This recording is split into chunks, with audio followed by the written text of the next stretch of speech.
I see students making some big mistakes when they approach LSAT reading comprehension questions, and I wanted to address some of those today in the hopes that it'll help you LSAT studiers out there avoid making these mistakes as you continue your LSAT prep. Most students make way too many markings on the reading comprehension passage. If you underline or highlight or circle things, you're probably trying to indicate that those things are important. But when you reread your notes later, when you reread the passage later, and you see those markings, you might be under the misconception that you thoroughly understand that part and then skip it in the future, when in reality, that's the most important part of the passage for you to focus on.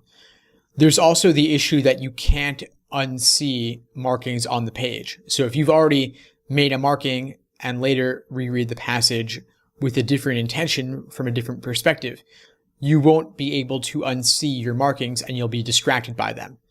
It also takes way too much time to make all those markings.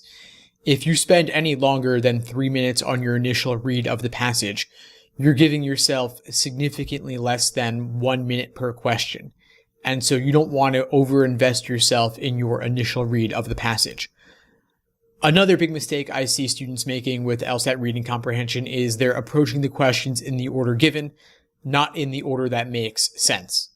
You want to start with your global questions being your main idea, primary purpose, passage organization questions, then move on to the local or detail-oriented questions, and finally, the inferential questions that require a bit more reading between the lines, including the ones that are more similar to LSAT logical reasoning questions. So again, minimal markings, especially on the digital LSAT. Don't fool around with the highlighting and underlining tools. Those are just going to waste your time.